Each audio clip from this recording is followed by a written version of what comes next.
This is Russell Bobbitt. He's our prop master, and we're designing a new shape for the RT light for when he changes it out for the triangle. In the suit, it's going to be a triangle, but we're trying to preserve some of the personality of the old silhouette that comes through the shirt from the light. So we're trying to incorporate the triangle, but we're confined by the shape of the hole in Tony's chest. And also, when you just put a triangle in, it feels kind of Superman-ish, which we want to keep it our own. If you squint your eyes, depending on your personality, you can find anything in there. I think it looks like a Jewish star. I think if you swap those two things, it looks like a Jewish star, and it seems like we're sending some weird religious propaganda message, which we're not. No, we're not. We're not. Nothing against Jewish stars. It looks good on a necklace. I don't think it necessarily looks good in Iron Man's chest. Oh, this is gonna work. You get so lost in the tech talk, and ultimately all of it is movie comic book logic, that to have something graphic going from a circle to a triangle, people will get that there is a new advance in that tech. And so keeping it graphically simple is cool. Plus it helps us build towards our hall of armor of many different designs, which is part of the mythology of Iron Man. Here we are. Final fitting. Doesn't she look great? What do you think? Questions, comments, concerns? She weighed 170 pounds when I hired her. Look she got in the shape. She's been training 3 hours a day, at least, just on the stunts. Oh yeah, no, don't forget the 2 hours I spend lifting my own body weight. There's that too. She lifts her own body weight. She looks fantastic. I've eaten so much tuna sashimi since we started that I'm gonna sue for mercury poisoning. We're trying to decide between this and this. Put it on film. And we're gonna be the fighting duo soon. That's right. Me and you. You better bring it.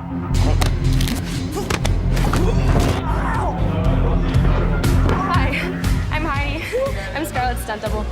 We've been working with her on this move for a couple weeks now, and she's actually gonna maybe be able to perform it today.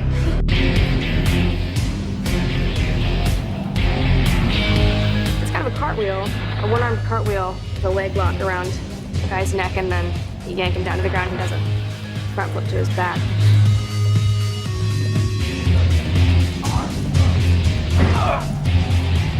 Scarlett works so hard, and she's picked up so many of the moves. In fact, she can do the beginning intro into this, and she also can finish the end flop down. Oh my God!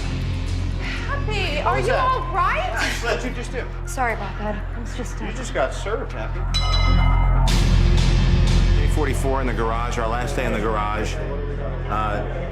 Tony's trashed his place, and he's forging the new element using components that he brought in from Stark Industries. With the exception of a few pickup shots in here, we're pretty much done with this set. We're gonna leave it standing because as we finish the film, the workshop always comes in handy, so we're not gonna tear it down just yet. But we're about to move on to Monaco. We shot with second unit at Monte Carlo, and we're gonna try to make the plates that we shot overseas match with what we've built here. So I've never done anything like it. I'm looking forward to it. It should be fun. It's been storyboarded, pre-vised, animatic. Hopefully it'll be the fun mid-act set piece of our film.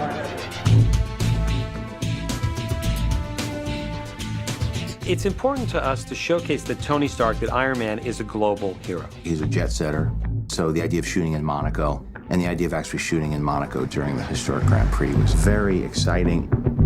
And action!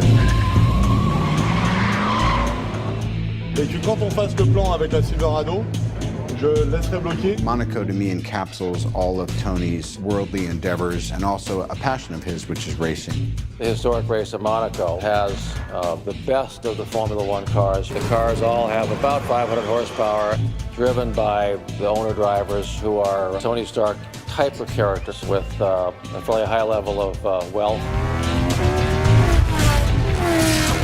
Hi, I am Happy Hogan. I'm happy to be in Monaco. Hello, I am Pepper Potts. Here we are in Monaco.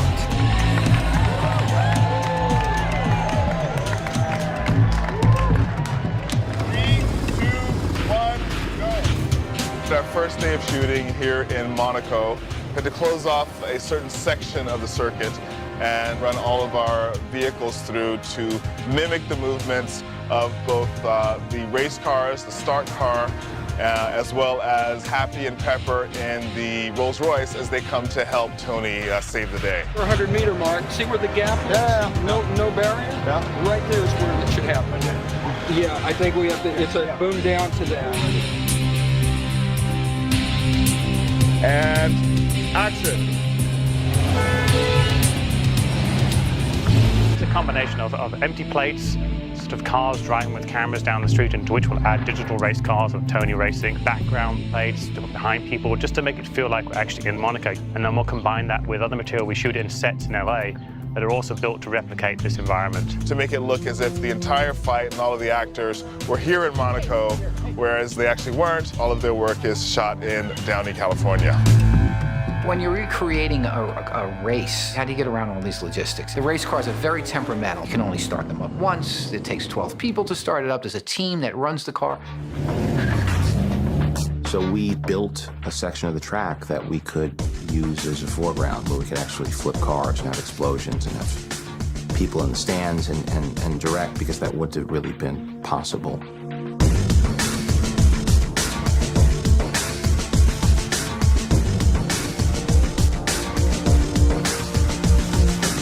We built that track in Downey, which is a place that we shot the first film, and it's a film-friendly studio with a lot of outdoor space. So we're building a large-size set with an enormous green screen.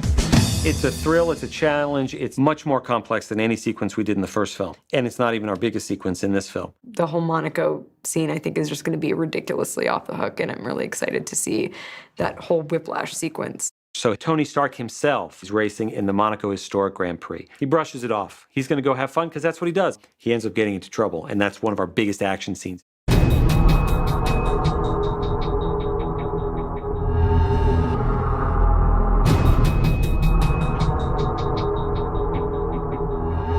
We premiere Whiplash in the first version of his suit. He gets Tony while he's vulnerable on the track. I just thought it was interesting. Somebody who's willing to attack you in one of the most, it's like at the Super Bowl. You know what I mean? It's like the European Super Bowl. The idea of in Monaco, during a race, guys cutting the cars in half, a suitcase suit pops on, that's the fight. You would step from your right lead back, pull, there. Timing and timing. That guy. We did whip training. We used bull whips, and then we got to where we could do certain things with the bull whips, you know, which is hard with two hands to coordinate it.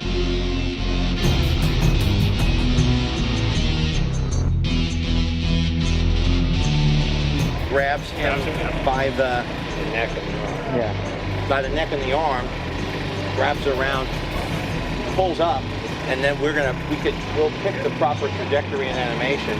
Because it's an action movie, it was something that was very challenging to do, and that was part of the appeal to me. It was, you know, Mickey and I and stunt guys and John and all these big things set up and hanging upside down.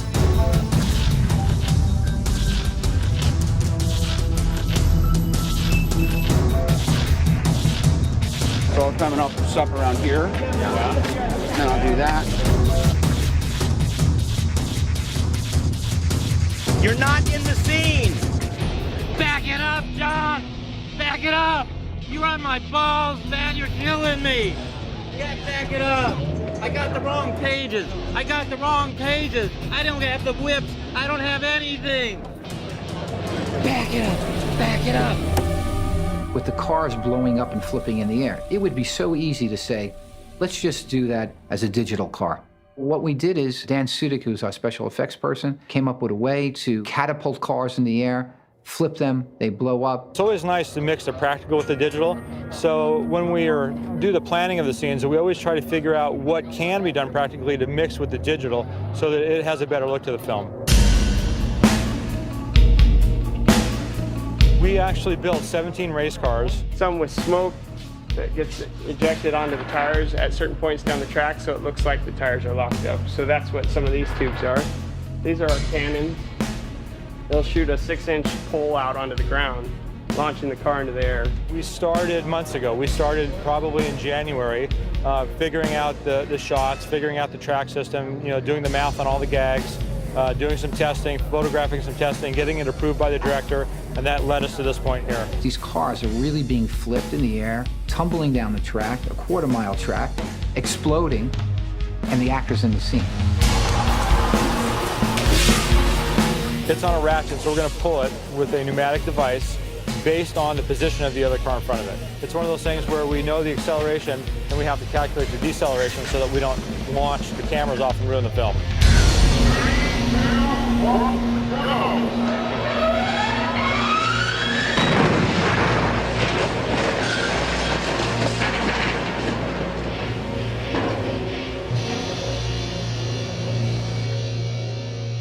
Thanks so much, and also thanks for putting up with these conditions and all that running and the energy in the sun, and I know what it's like, I get it, and I know how hard it is to do what you're doing, so thank you so much. I want to thank the crew also for killing it today. We did the skipping lunch and plowing through this and doing 2 days of work in 1 day, and enjoy your weekend. It's day 30. We're here in Van Nuys Airport, but it's playing as France. This is Justin Hammer's corporate jet. See, it's this hammer on the side, it's G5. Sure. And this is when you're whining and dining Mickey Rourke after dining Mickey Rourke, the whole thing. It's crazy. It was Sam's choice that you're eating something sweet in every scene. I noticed you had a sundae going here. Yeah, I guess I ate a little lollipop. Are you looking at the camera or at him when you're talking? I'm looking at the camera. Okay. I'm always looking at the camera. We're more in the same. Well, I'll do my Chris Walken voice. Okay. Hammer as Chris Walken. Okay. So, here we are. Iron Man. It's a humdinger. I like Jon Favreau. Like to swing all the time. Justin's got the white floor, Tony's got the black floor. He's got the dark suit, you got the light suit. I got the light suit. You have the yang, because yin. The salt and the pepper. How many times we worked together now? We did Made together. We did Made, that's right. G-Force. G-Force. We're guinea pigs in G-Force together.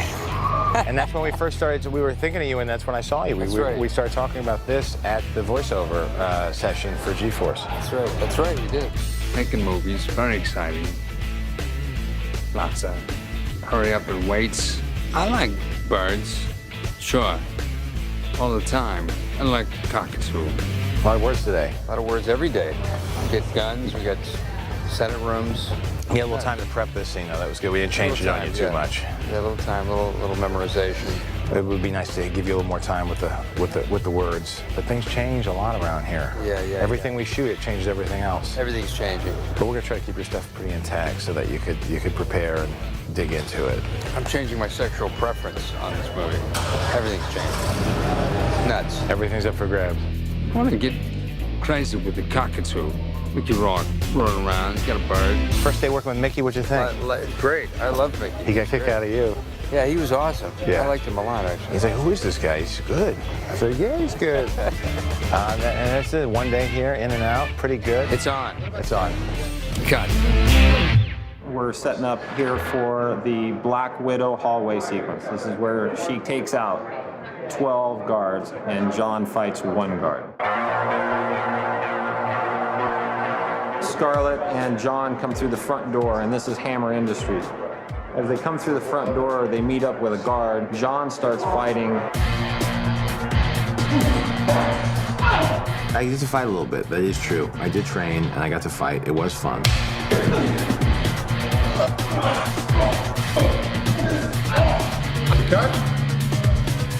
Scarlett's been doing an amazing amount of training for this. In some of the more dangerous parts of this sequence, I put Heidi in just because I can't risk having Scarlett get hurt, but this is kind of the culmination of about 8 weeks of solid training for her, about 4 hours a day. When I first saw the sequence that they wanted me to do when it was completed and choreographed, I just thought to myself, oh my God, I just don't know how am I gonna do this? Ready, and action.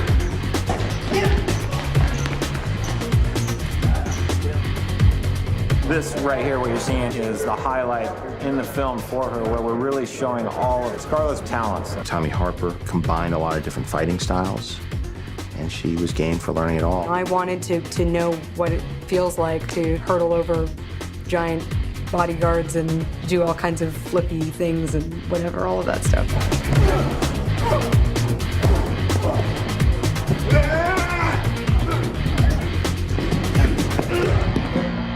we got it. And when Tom says that he got it, then I know he got it. This is good. I looked at it. You felt good with it? I didn't see anything. Are you sure? Yeah, I know we're gonna still pick up like specials. Yeah. You're right.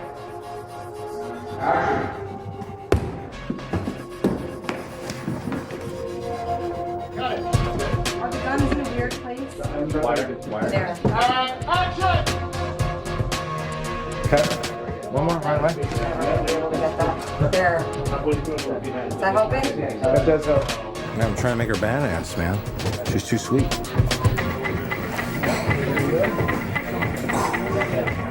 I know, I feel like it's so low, I'm practically shooting at the floor.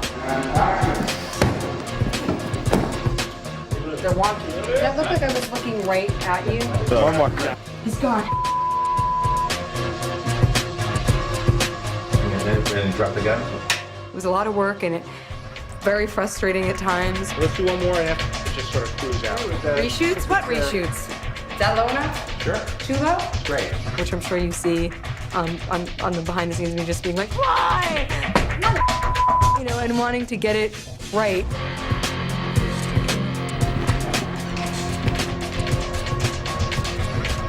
Ready, and action!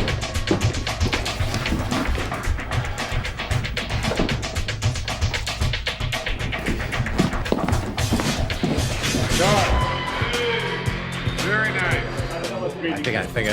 I felt electricity in the room. I felt good. Sometimes it's one shot that makes you start thinking Marilyn Monroe with the subway.